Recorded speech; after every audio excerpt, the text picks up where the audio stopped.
Hello and welcome to my lone wolf game of the day. My opponent is a Najdorf player. I did not actually do a whole lot of prep, but we'll see what we get. I play 6 f3. Have been experimenting with 6 bishop g5 and 6 h3. Used to be my main lane, but I currently like this the best. It's quite simple overall to play.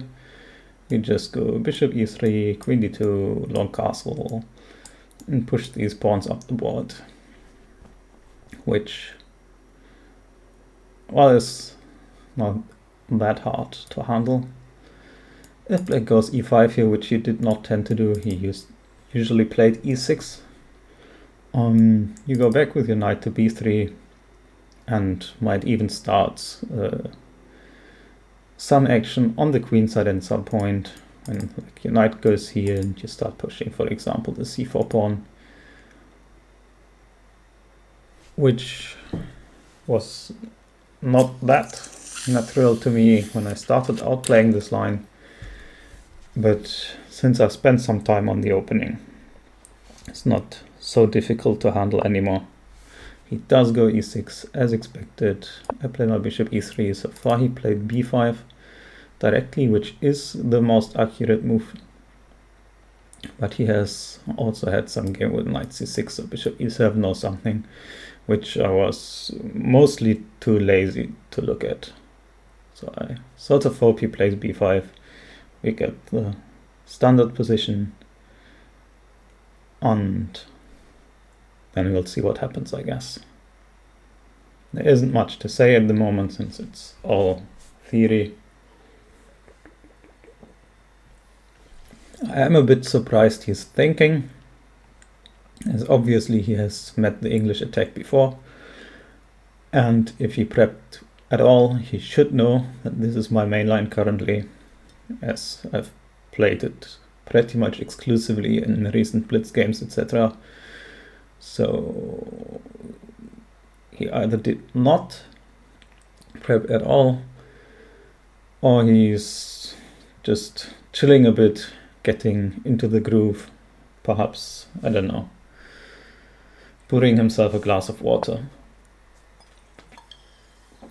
He does go b5. We play our standard move here, I believe. Yeah, should be correct.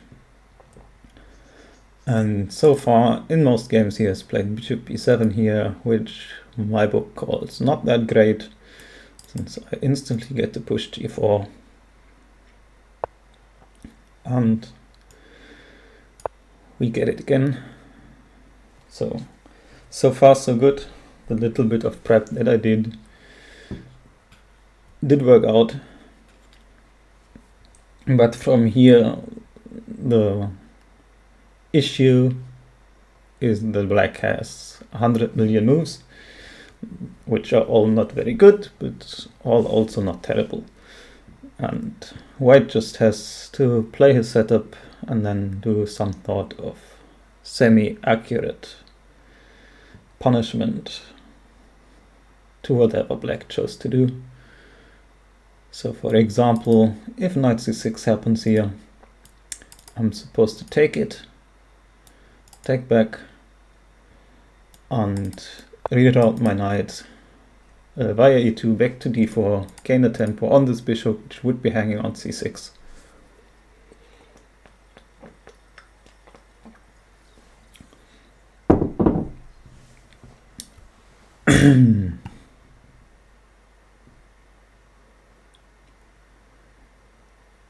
And where was I?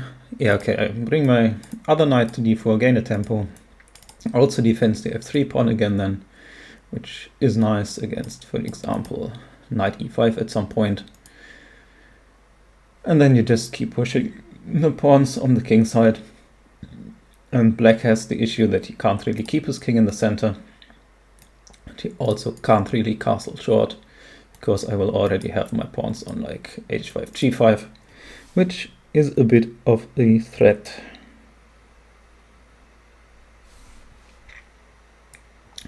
So yeah, I just take here.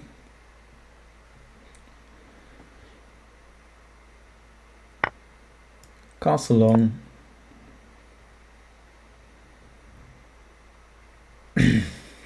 And follow up with knight e2.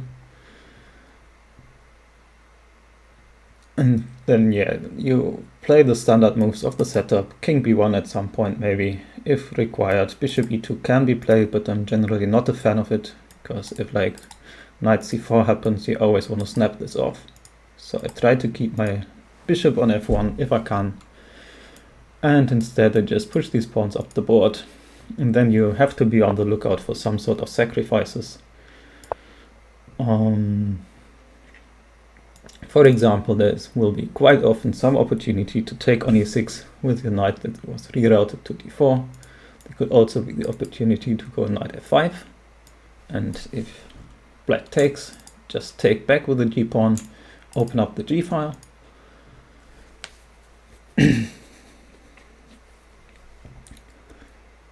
Or, of course, in all of these lines, you always sacrifice pawns somewhere, because you go like g5, h4, h5, g6, h6, and say, okay, you can have both of these. I just want these files to be open, this diagonal to be open, and eventually I will be crashing through on the king side.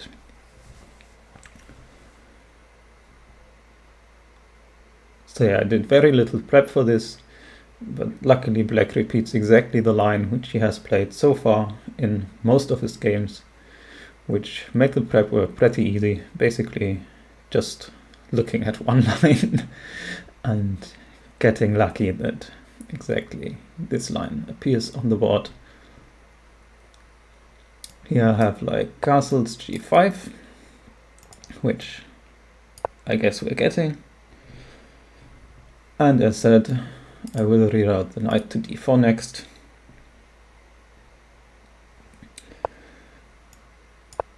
Followed by pushing the h-pawn down the board.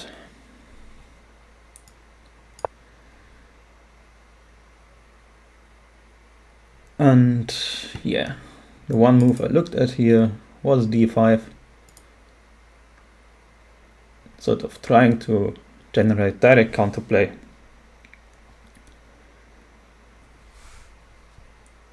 I'm not really expecting that to actually happen. I would think he's playing some more natural move like rook c8, queen c7 or whatever. But my book just gave d5. And I was too lazy to do my own work. And figured, okay, I'm outrating him by 150 points. I'm used to playing the system. This entire line is sort of bad for black. So I should be able to handle some sort of black natural move play by just also making normal moves with the white and creating some sort of threats on the king side, while the black attack is not really starting.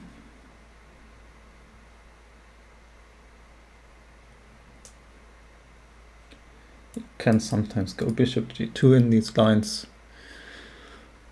just to cover this pawn again, but yeah, it's all future considerations. At this point in the game, I'm not really thinking about anything. I got my theory in.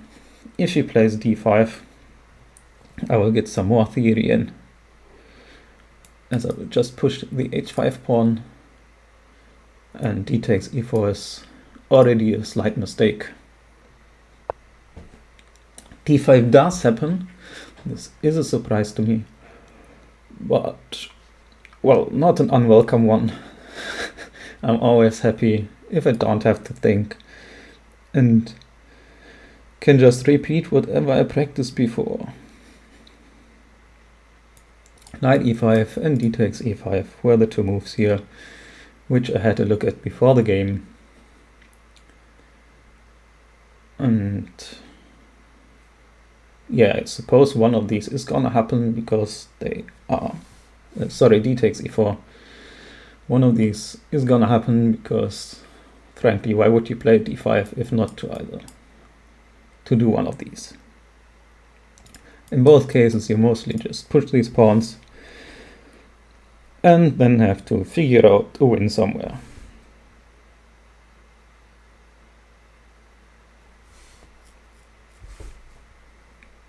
After d takes e, it took here, took here, took here, and have just one material somewhere.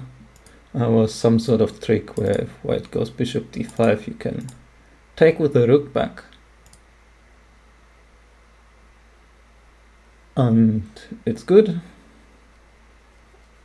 And like, I didn't spend a lot of time on this. I just figure usually, like, I learn the one line to get some sort of idea. This, for example, is a move. And then I figure out the rest at the board, because I can't prepare for every possible move that black might play in any case. So I'm just learning a line and normally clicking around a bit or sitting at the board and trying to get familiar with the type of position and what types of moves both players might play. Like I said, here I was kind of lazy and just looked at the one book line and hope I can navigate the complications that may or may not arise. Knight e5, there was g6. And I'm threatening h6, and black is sort of falling apart on the king side, apparently, which I hope I can figure out when it happens.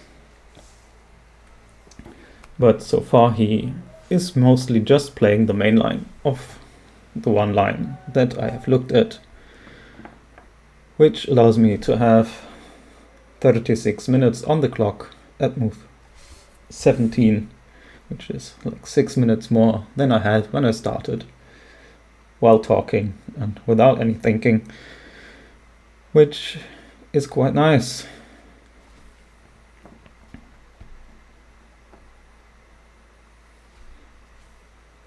Again, I'm not sure what I'm supposed to say here. He can play this, he can play something else, and in most cases I'm gonna push h6. If he takes here, presumably I'm not gonna push h6, and then I have to start thinking about what I actually want to do. I assume I just take back, and I'm happy about having an open h-file. He might play h6 there, just to keep it closed. Like f takes h6. It's a very standard method of keeping the position somewhat closed, but I'm already targeting this.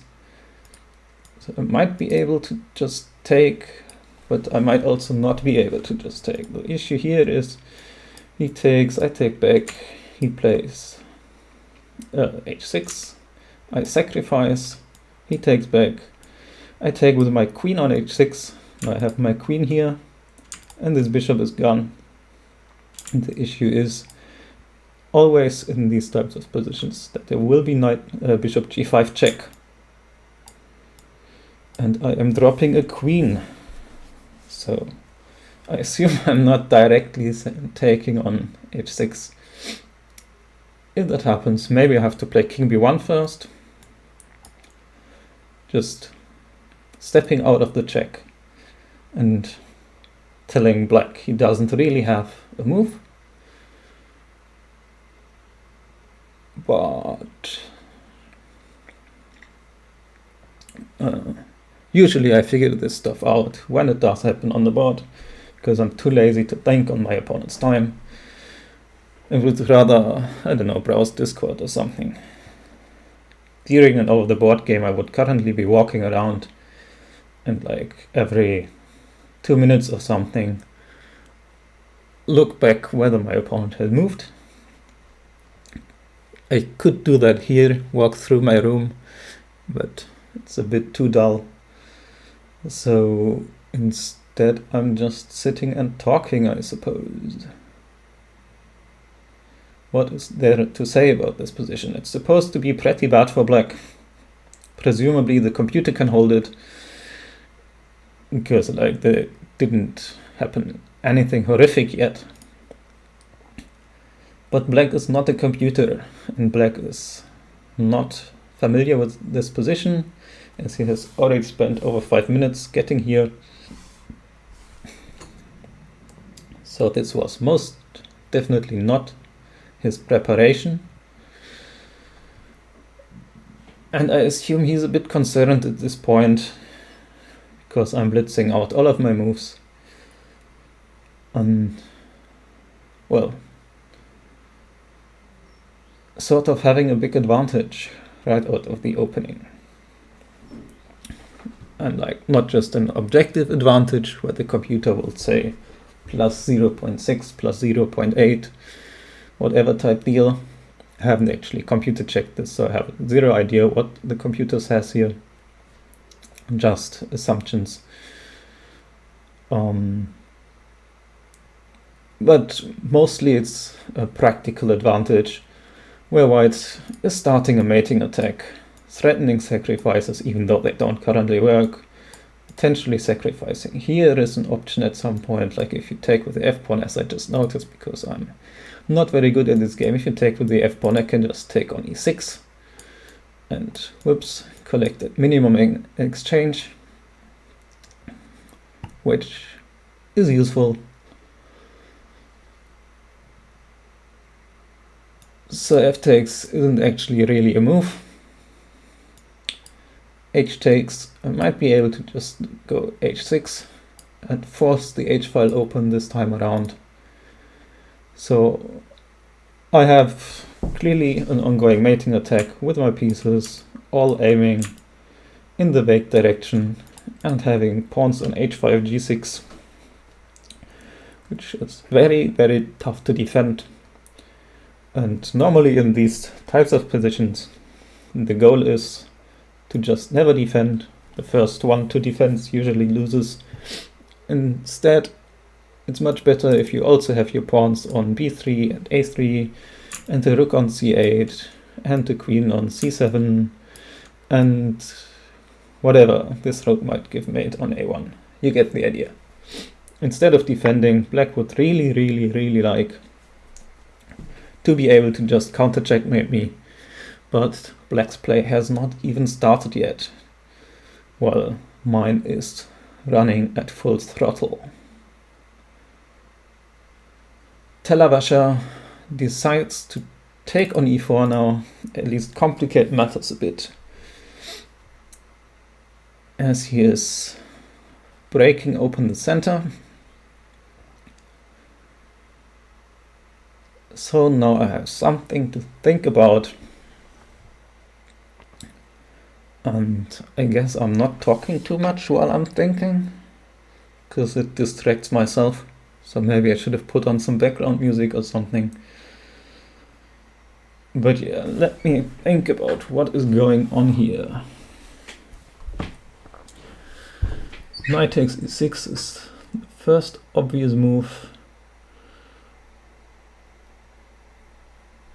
but it's not really accomplishing anything. There's always queen takes d2 check, and I'm just down a piece.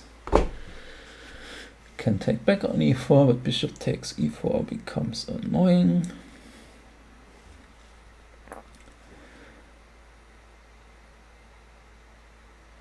I can take on h7, but then the king would presumably just go to h8 and say he's quite happy about my pawn covering his king. I notice I'm still talking, which, whatever.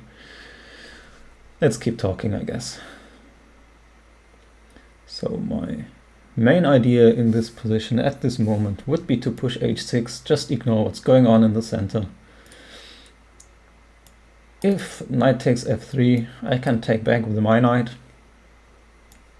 Queen takes d2 doesn't really work, because I will take back with my knight. It's called a lifeline or something. Basically, I'm saving my knight from the attack of the pawn while recapturing the queen, so I'm just a piece up at that point.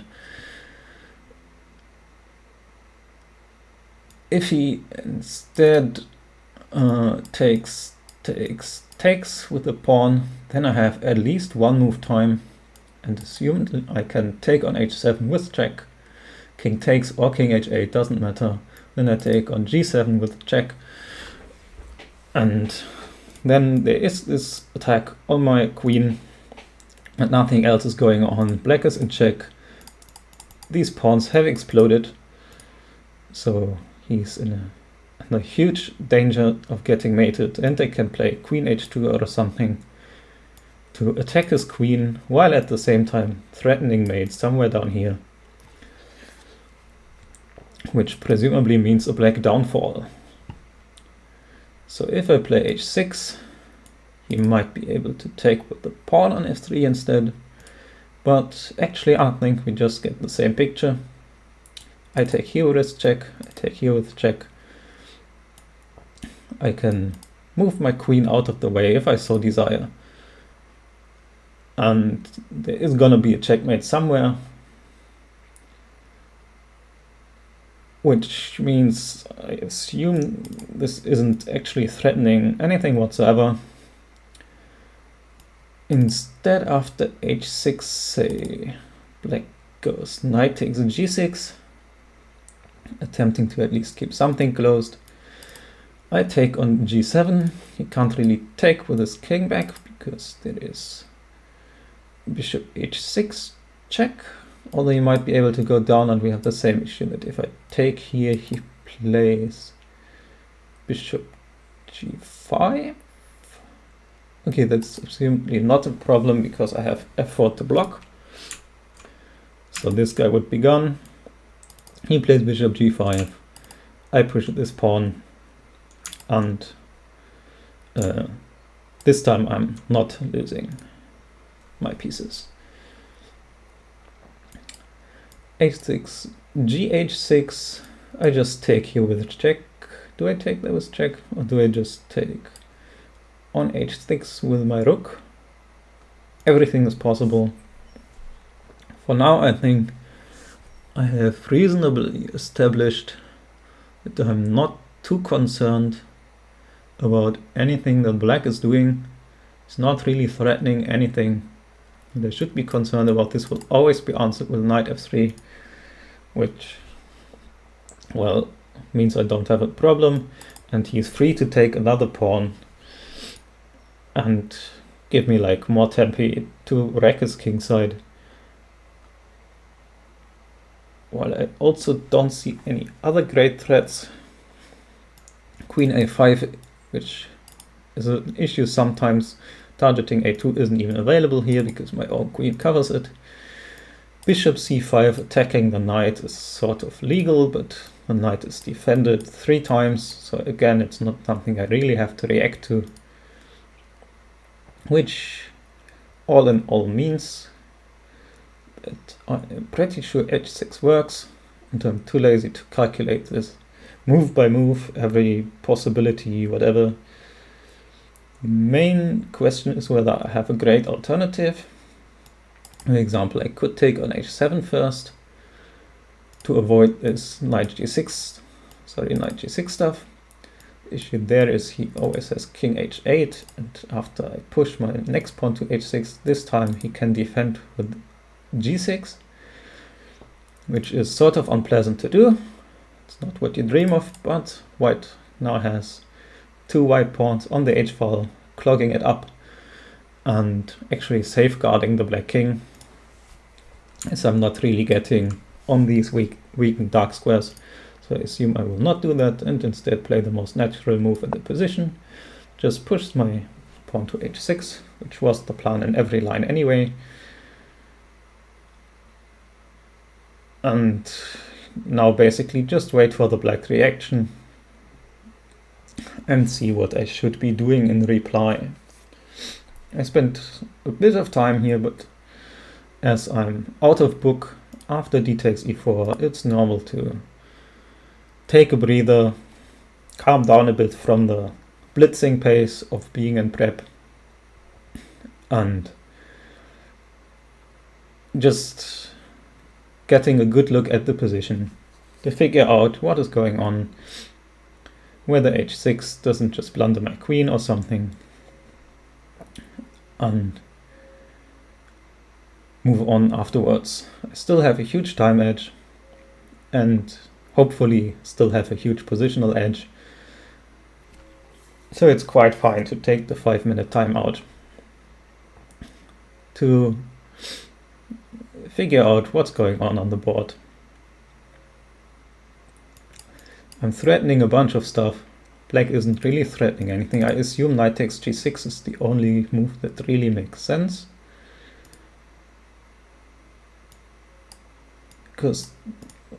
Well, it still allows me to open up the H file, create threads there whenever I want.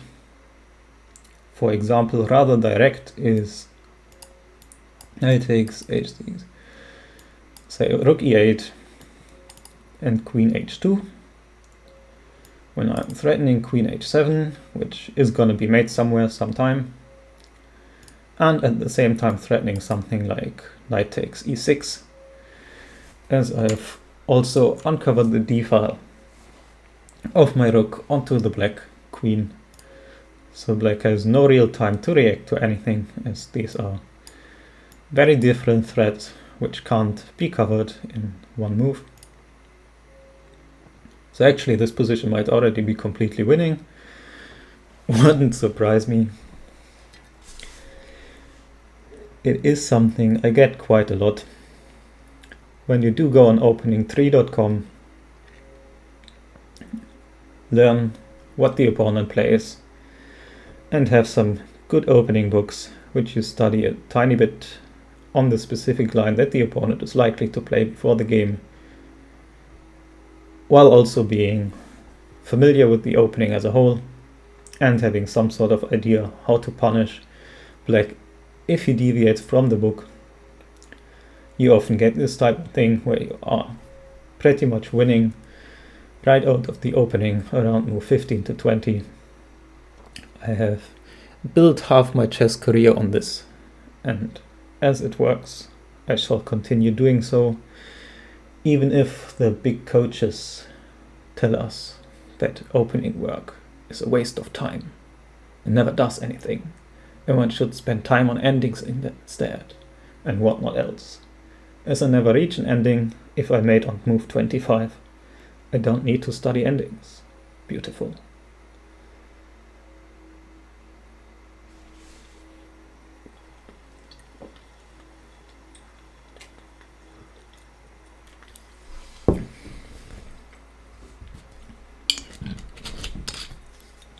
Still thinking about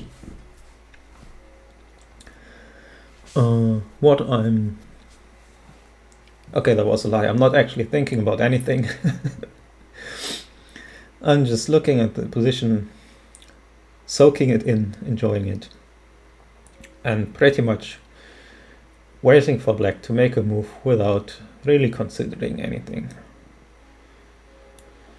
Queen h2, knight e6, rook uncovered, queen h7 made, and this bishop can also go somewhere at the earliest convenience. Overall, quite a big fan. Not also how keeping the bishop on f1 is, as I stated earlier in the game, quite a nice thing to do. If it was on e2, then maybe stuff like this could actually become a threat at some point, because it would attack my bishop. And as said, black does often want to play knight c4, which I want to take without losing a tempo on bishop e2 first. So keeping on f1 has paid off. Now if some sort of e takes f3 happens, it's never a concern of any sort. It can't even promote because the bishop is standing in its path, so it can't even really distract me from anything. And I did not waste the tempo on moving a bishop on a square where it doesn't really do anything. If at some point it takes here and stuff happens, I can go in one move perhaps to d3 and checkmate on h7, But I assume that for the remainder of the game the bishop will actually stay here, as it feels to me like I might already be crashing through on the king side while black isn't really doing anything. That is sort of the crux of why this bishop b7 move in the opening, not this one, where was I? This one. Why this bishop b7 move in the opening is considered suboptimal.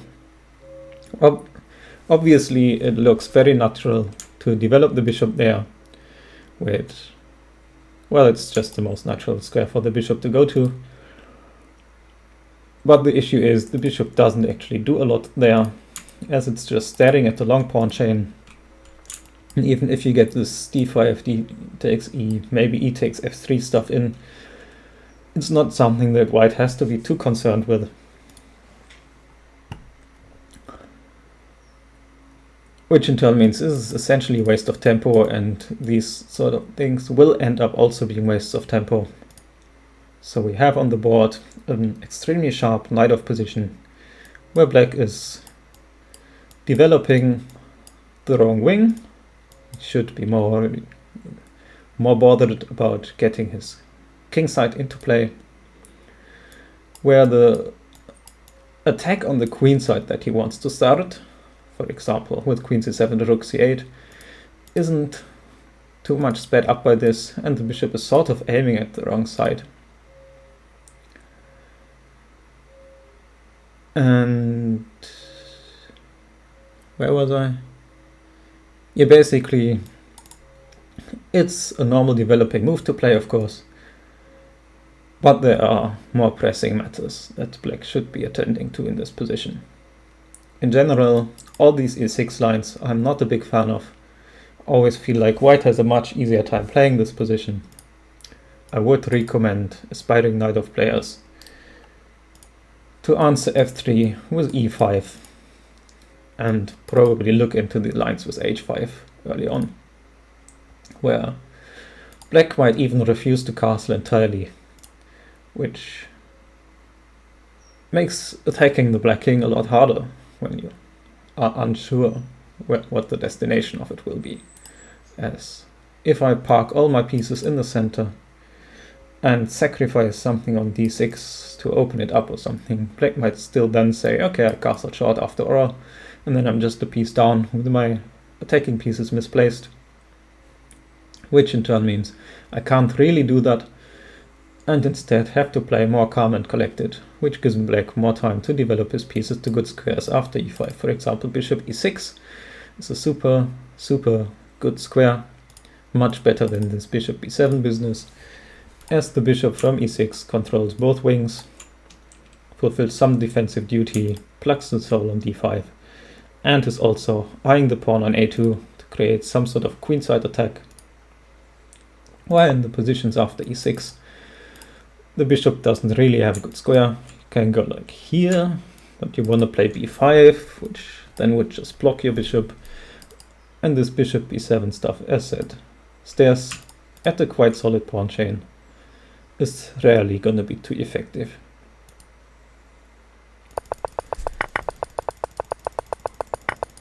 Black is still thinking here, rightfully so, because it might be dawning on him, I assume. Yeah, dawning on him, it should be correct. Might be dawning on him that it is quite a bad position for black. What else can I say that I haven't said already? He's calculating all of these moves, I assume, maybe also these moves, which are a bunch of candidates, and you can exclude something like knight takes f3 quite quickly, because after knight f3 it just instantly loses.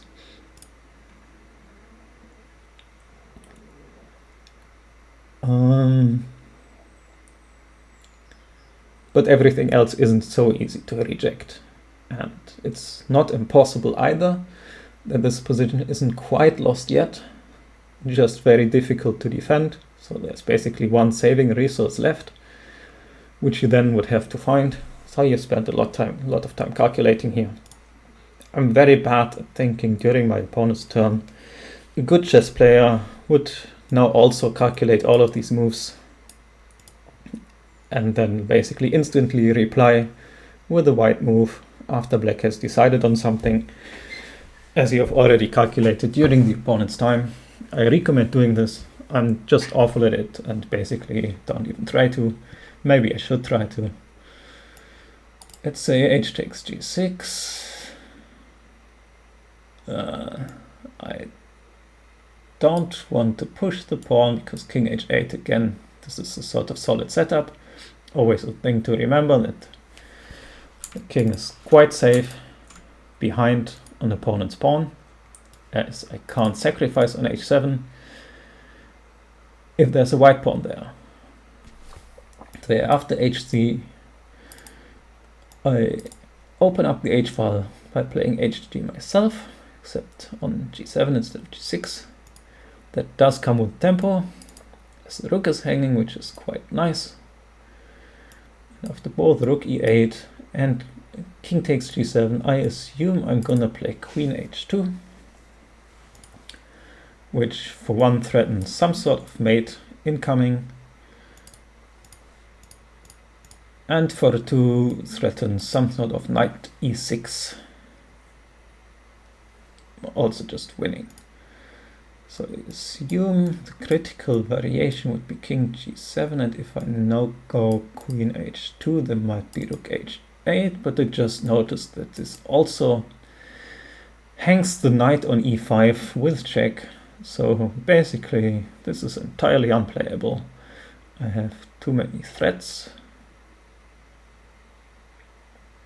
Do I? He might be able to go some bishop f6, because my rook on h1 is also hanging to his rook, but it's very hard to believe. Okay, he does go for knight g6, which I assume was the most natural move. Plan here was essentially the same. I take on g7. If he plays a rook e8, I think he just instantly loses to queen h2, because he has no defense against these threats.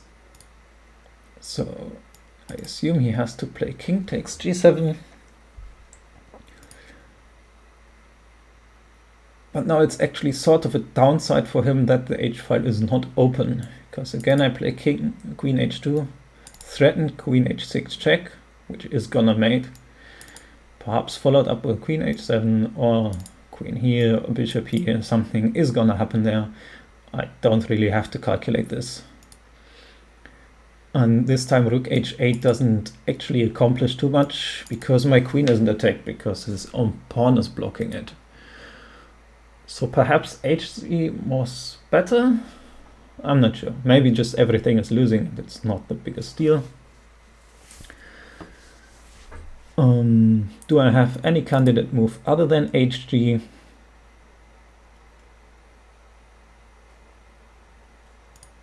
Taking here just costs time, makes no sense. As I said, I don't really care if he takes himself. Taking here still doesn't work, because queen d2 check, which also means in general I come with this knight. This bishop has no square. This bishop I want to keep here. This rook is on a good position. I could start with queen h2. I'm not quite sure what the advantage of that would be. So I assume hg is pretty much the only move. I assume king g7 is pretty much forced. Then the question is whether after queen h2 black might be able to plug out the h-file, as he has quite a few pieces controlling this. So for example, after queen h2 maybe he's able to go knight h4 and just say you are not gonna checkmate me. But as I mentioned, there is at the very least always knight takes e6, which comes with check after king g7 and would win the queen for knight and the rook. So on top of my raging attack, I get a essentially winning material advantage, which is quite useful. Also, there might be some queen f4 or similar business. where I say, okay, you plugged up the H file, but I can also reach H6 via a different path, and you haven't actually accomplished anything whatsoever. In either case, I assume HG has to be correct. I don't really see any avenue of counterplay for the black pieces. Bishop g5 doesn't work as long as I still have two pieces on the diagonal. I can just take it. He has to react to HG in the first place, so this just comes with tempo, and I can worry about the black defenses when they come. Doesn't make a whole lot of sense to spend like 20 minutes here figuring out a way to win against all of black's defenses. And then we play 3 more moves, and black plays a move which I didn't expect because it didn't see it from afar. And I just essentially wasted 20 minutes. So it's more effective to like see that this move is good, that there isn't really anything else to consider much, like maybe queen h2 first is a move, but why would that be better? Maybe it's worse because bishop d6 becomes sort of a topic. It's not quite clear. But this definitely has to be a very good move. If anything, I expect this to turn out into a transposition, so it doesn't make too much sense to calculate anything. And instead I just take. It's also the most forcing move, as I force the black pieces to a reaction, to react to this threat of g takes f8. And it's nice to keep some amount of clock pressure on the opponent as well. So just make the moves at a reasonable pace. I think I actually played this move quite a bit too slowly. Could have basically played it instantly as I had expected knight takes g6, and this was my main candidate. So I did waste a bit of time there, but it's not the biggest deal.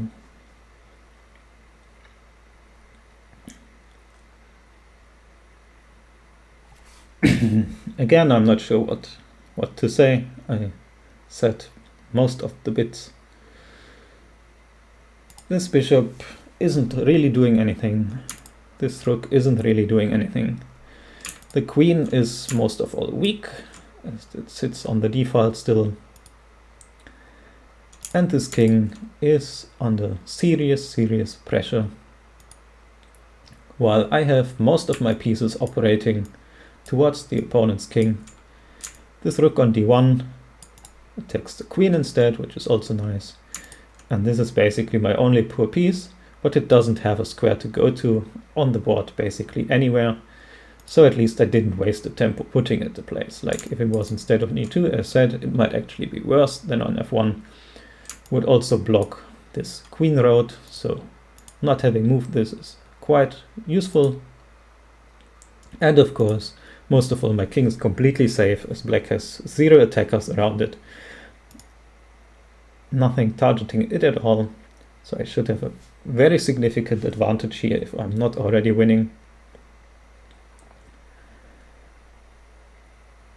And I am surprised that black is thinking here. This should have been his main candidate. And he's already quite low on time, with more problems to come if he isn't losing instantly.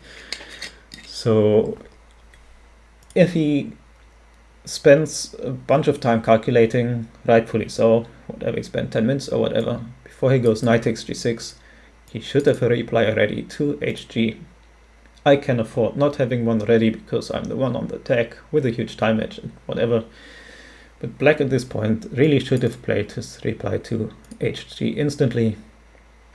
He's just spending more time now, which either means he should have played knight g6 faster, or means like how do I put this? The problem is, even if his original intent is wrong, for example, say he wanted to play rook e8 and it loses, and king takes g7 doesn't lose something, and he's now spotting something, at some point the clock edge becomes too relevant, because I haven't like invested a lot of material. I spent 1 pawn, 2 pawns, something. Basically, I haven't invested any material for this attack, so it will keep going, keep going, keep going. He will have to find more difficult moves in the future. And even if he plays a better one now than he had originally intended, if it costs him 5 minutes to do so, then he's down to 5 minutes for 20 more moves of defensive, of an extremely difficult defensive task, which he, well, is unlikely to be able to manage. So he should just be moving quickly here at this point. Even if I fail to find a breakthrough and everything goes wrong, he's likely to lose anyway because his time is so low. He goes rook e8, which I thought was losing instantly. So I have to consider now for a moment why it might not be. It's possible that he plans queen h2, knight somewhere, knight takes e6, and then just like giving up the queen. Or it's possible that his thinking process is, okay, knight e6, I just move my queen out of the way. Okay, probably not there. Actually, where does the queen go? There's not a square either. So whatever, put it on a random square. Let's say c8. And okay, the knight took a pawn, but it doesn't actually have a good way of continuing from here, as g7 is covered by my own pawn. f8 doesn't seem to make a lot of sense. Does it not? Maybe knight f8 is a funny move. Whatever. So yeah, this could be a consideration that he just says, okay, I am dropping e6, but I'm not getting mated yet.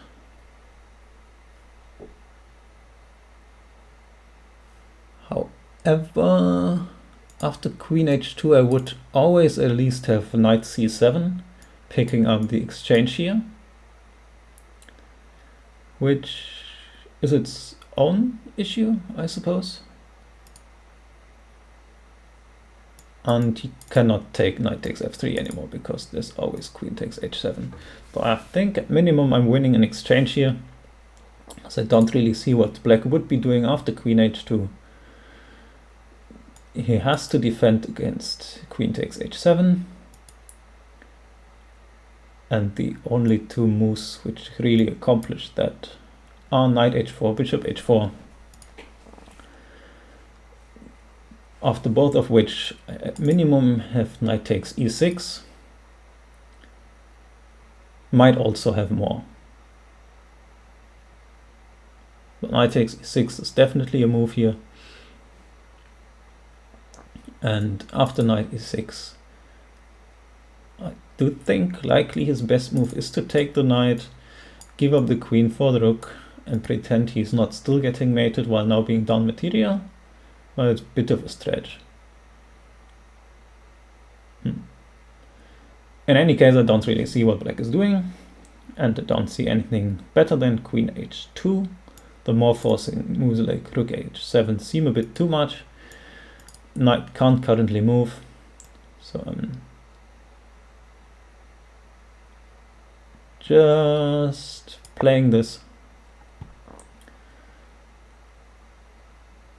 Again, I suppose a bit too slowly, but I'm not too concerned about the clock right now. And I enjoy talking. So yeah, now I'm threatening mate, and my queen is sort of eyeing some squares here, and my rook is eyeing his queen, and my knight is eyeing perhaps even f5, although that looks a bit odd. The idea there would be to go some knight h6 maybe, or take on h4. Is that legal? Maybe he just takes with his knight. No, he cannot, because I would take here and it is mate. So maybe that is also an option, that I go knight f5. I assume then he has to take with a pawn. And again, give up the queen. Maybe that's a better version for black than the one where I take here and The king is exploding completely. So I suppose I'm still playing knight e6.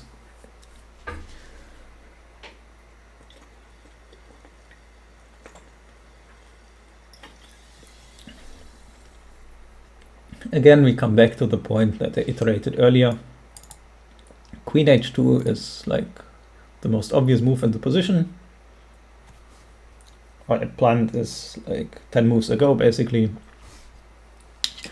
Black should be expecting this, and if he is expecting this, then he should have a reply ready, either knight h4 or bishop h4, whichever is better, whichever works out.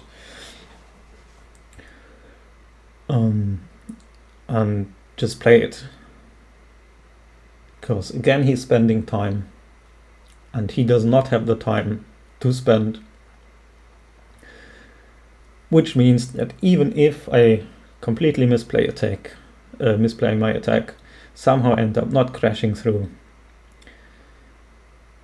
Black is stuck with the problem that he is now also, that he remains in a difficult position down 20 minutes, which doesn't help his case.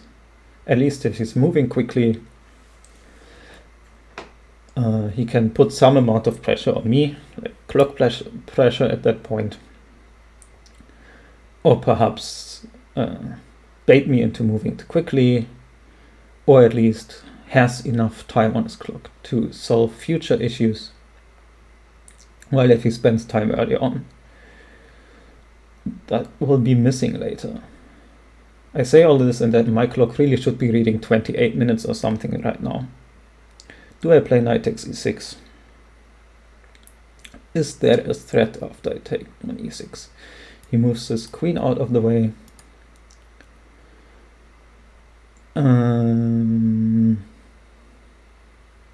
If he goes here, I might have something like this.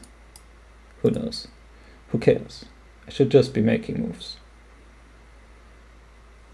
I'm not a good person to criticize others for their time management while I'm doing this exact same issues, but I know there are issues, I'm just failing to fix them.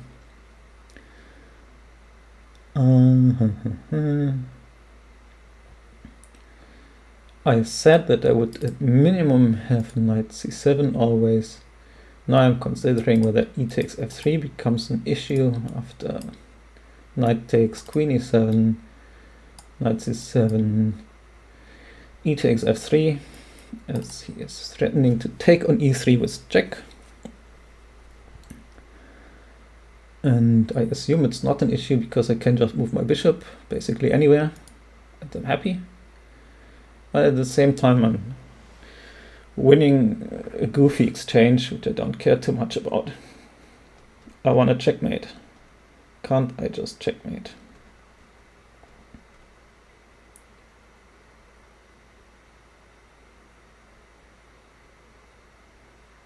Maybe I can take here and after queen e7 instead move my knight elsewhere. Like say knight f4. Threatening to take here, which would hang the bishop on h4. And you can't really take yourself, because again I would take the bishop on h4. Or you can, but okay, it's not a big deal. I take here, and then you can't defend this, and you can't defend that. So maybe that's better than winning a goofy exchange. And maybe he's just sacking his queen, but then I retain all the trumps of my position, basically, that I have an ongoing mating attack, while also being a good bunch of material up, which should be sufficient. So I don't see any counter tricks, I'm just taking.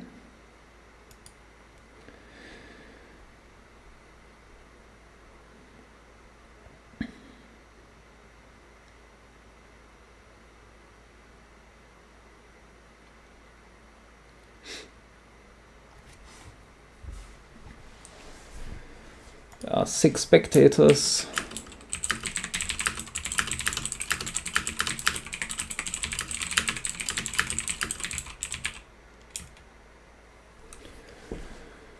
and I just informed them that I'm recording this game.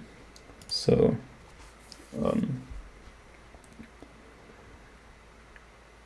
where was I? I'm recording this game, so I'm not typing anything in the chat. Usually I type a lot of my thoughts and stuff into the chat. Now I felt like giving this recording a try.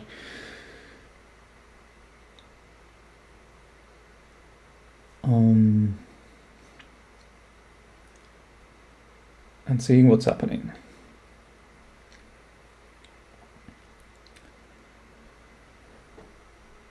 I should perhaps have considered a few black moves here, but it all just has to win. So I'm sort of too lazy to calculate stuff. Black is just falling apart. Either win his queen here, or I think knight f4 should just win.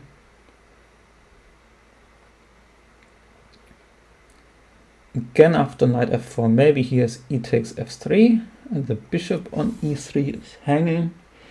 Again, that should not be something you would call an issue. But perhaps I have something even better. What about queen e7, knight g5?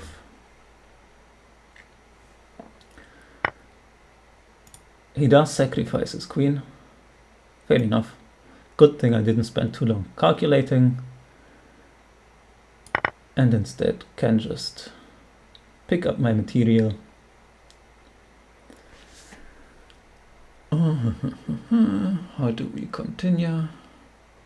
I can take this. That allows bishop takes e4, which would activate his bishop a bit, but the alternative like f4, which keeps his bishop shut out, also keeping my own bishop on e3 dead. So it is a bit of a mixed bag. Which of the two I prefer? If I take and he takes and I go like rook g1, I'm threatening to take on g6, which he has to deal with by, for example, moving his bishop. But then I might be able to take on g6 anyway, as there is hd, queen check, king up, and I wish I had something here, but maybe I don't. Maybe I don't. So okay, I can't just take on h6 at that point. So I would sort of prefer to keep these where they are. But you cannot have everything, I suppose. So f4 might be the simpler move, as it just keeps his bishop dead. But I'm not quite sure how I get at the black pieces anyway. Well, after this, it does activate his bishop. But like rook g1 is going to be played anyway, so I have no huge qualms with doing that in the first place. And I might also be able to use these type of diagonals with my own bishop, which is currently not really active. Some sort of consideration.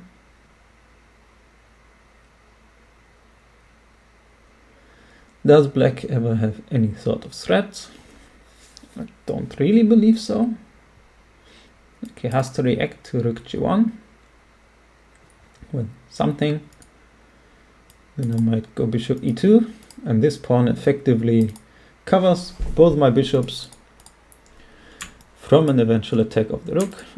It is sort of standing in his own way. Meanwhile, the bishops control all of these squares, so the d-file is also never going to be a problem. And then it can just invade wherever I like. Another possibility might be to do something like queen c7 here, to create more direct threats.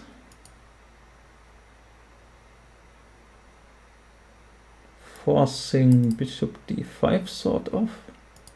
And can I do anything with my queen on c7 then? I'm not really seeing it. So I guess I'll play my first intent. He can go bishop f5 there and sort of stabilize his king side. That is a bit of a downside. If I take, he takes, I go rook here. Bishop f5. Yes. Obviously I have a pseudo winning material advantage, yada yada. Maybe it's nicer after all to just not allow any sort of counterplay at all.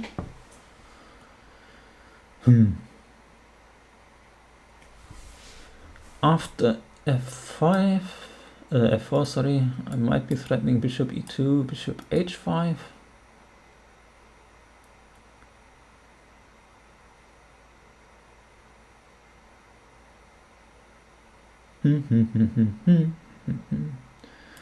f4, if he pushes, I'm gladly going f5, just picking up material. And this also takes out stuff like knight e5 forever, while perhaps coming without too much of a downside because my own bishop is blocked. But I still have the option of going along the other wing, or worst case sacrificing the pawn at some point. It's more important that black keeps playing down a piece. So I guess I'm not going with my first instinct, and instead playing safety first. This move does not come with tempo, which is a slight downside, but I enjoy that this bishop keeps not playing the game, and I can maybe do something like this, or reroute the bishop to g4, maybe even directly go bishop h3, target this. Maybe then I can even push f5, like bishop h3 followed by f5, and just say black has no pieces playing, on top of his issues of getting mated everywhere. This bishop is pinned. He goes rook d5. Okay. I assume the point is to do something like rook h5 at some point. And also be to go rook f5, or just to prevent me from going f5.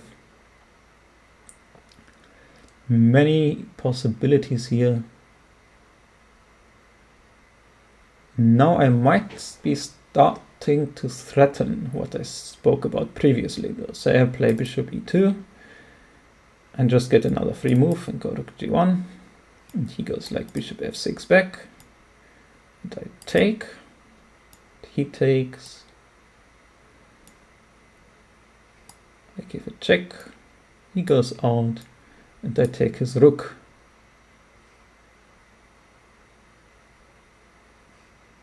Now if he takes back, I just get a new queen. Obviously if he takes the pawn, this rook was just gone. So I assume bishop e2 is sort of a huge threat, and black isn't really doing anything of his own. Wait, bishop e2 didn't actually do anything in that variation, did it? Can't I just go rook g1 here?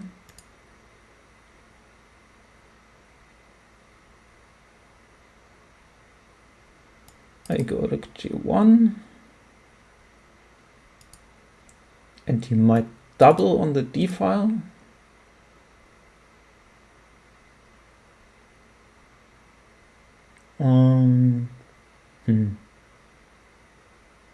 Oh no, he doesn't have time to double on the d file because I take.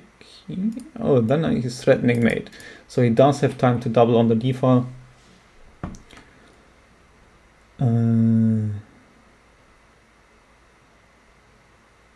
But okay, it's all whatever. Rook g1 threatens something pretty directly, which he has to deal with in some fashion. Then I go bishop e2 after, whenever he has dealt with it. Or I just start with bishop e2 and see what he does next. Maybe I want to keep these pieces, because the bishop goes to e2 in every variation, so it's more flexible to start with this. Whatever.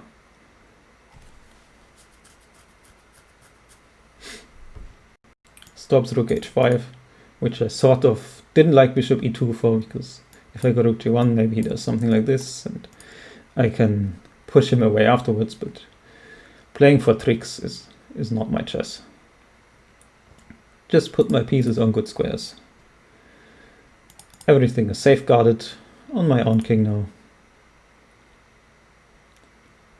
I'm threatening a bunch of stuff in the near future. You can go rook d8, I might be able to go rook g1. Maybe I can still even just take a timeout with like b3 to really shut down all play black ever could get. And we'll see what's going on after that. Black can at all times take this g7 pawn, which, well, whatever. It is what it is. He goes h5. Okay, I did not expect that. And is this not just losing? If I go rook g1 now, the knight is actually hanging.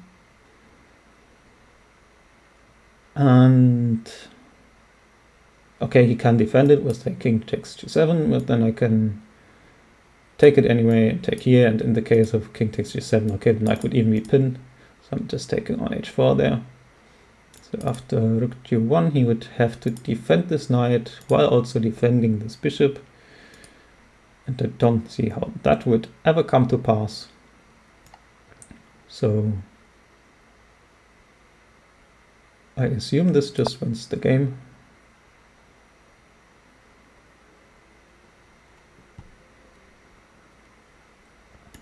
As his pieces are quite overloaded.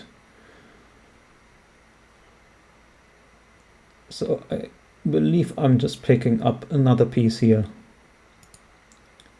and have no issues whatsoever.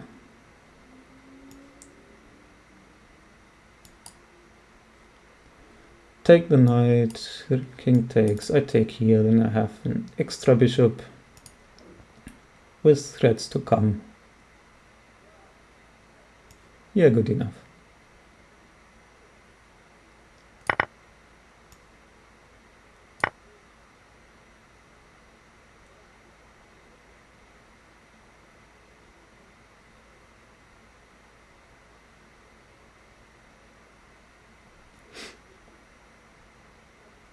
He can't really take you with the king. Okay, he just resigns, which is fair enough.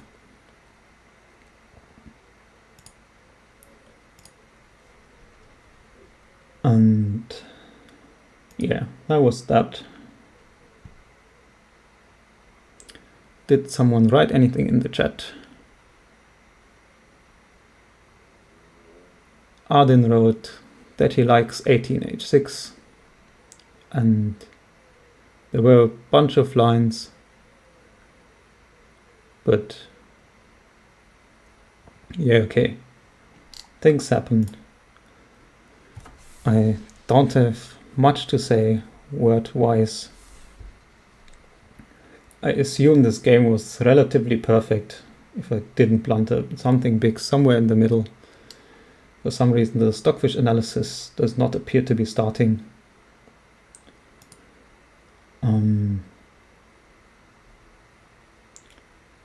Oh, there it goes.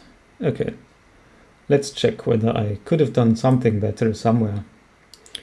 But I would assume not really, as it was book up until where?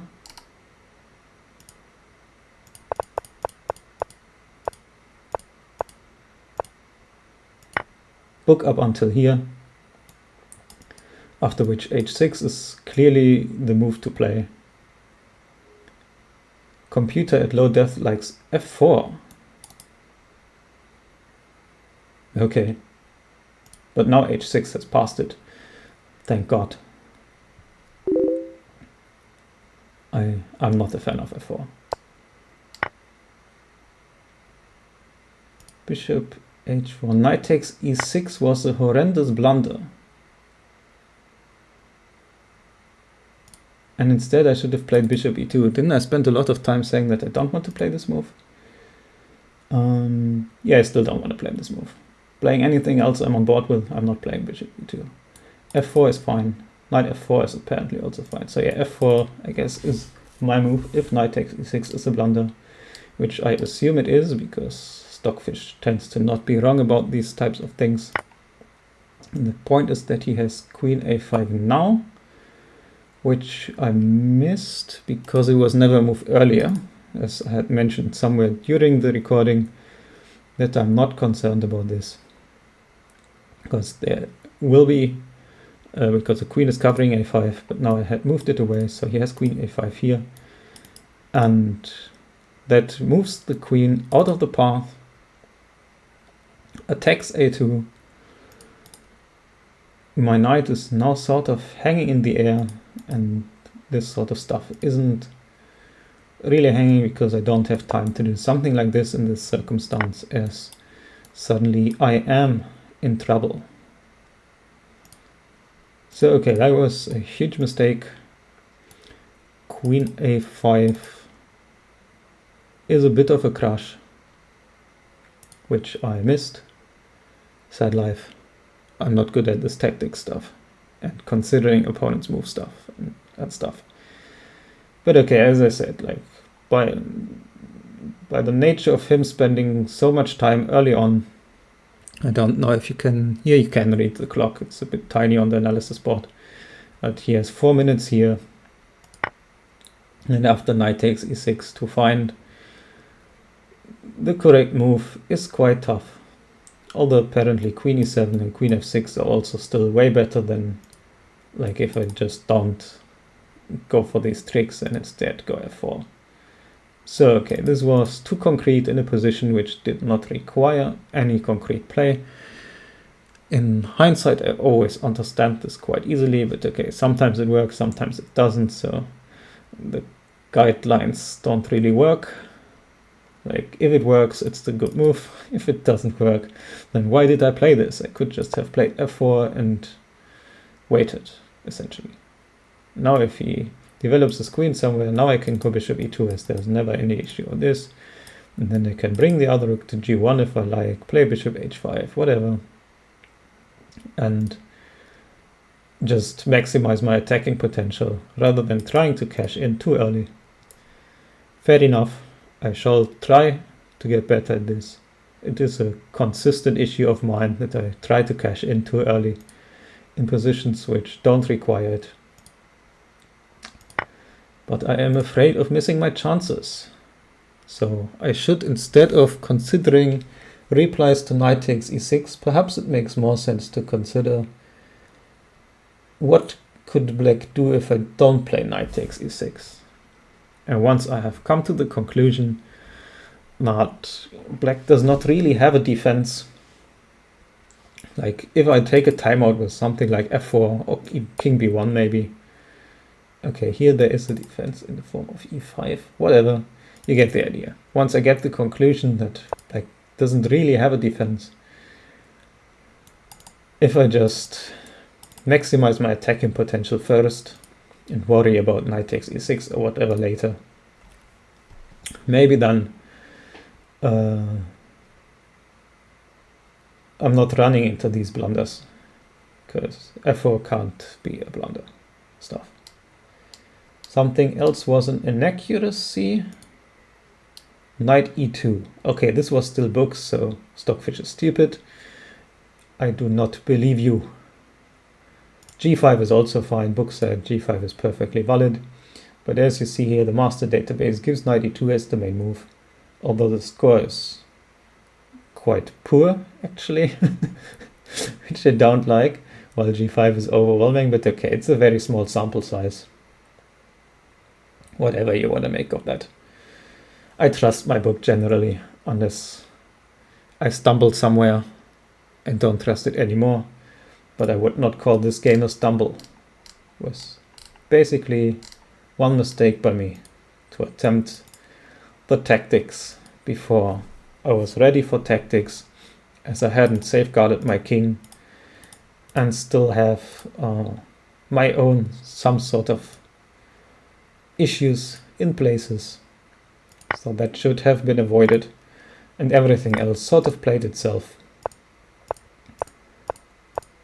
Where, yeah, black just has no moves after he sacrifices his queen, because he's not just down material, but he's still stuck with this horrible bishop and still getting mated, and he can't actually take the pawn on g7, because that would allow my bishop into the position, so he is getting like double mated at this point. Thanks for hanging out, watching this video. I might do more of these. I'm not sure whether I will stream these games. Maybe I will. I recorded this instead of streaming because I wasn't sure whether I would feel it. Like maybe after 10 minutes I'm going like, I don't want to keep talking, and that would not make for a great stream. But I managed to keep talking through the entire game, even though admittedly it was not the longest one. There was still quite a bit of time left on our clocks, at least on mine. But yeah, I managed to keep on talking, so maybe I shall actually stream my at least Lone Wolf games in the future.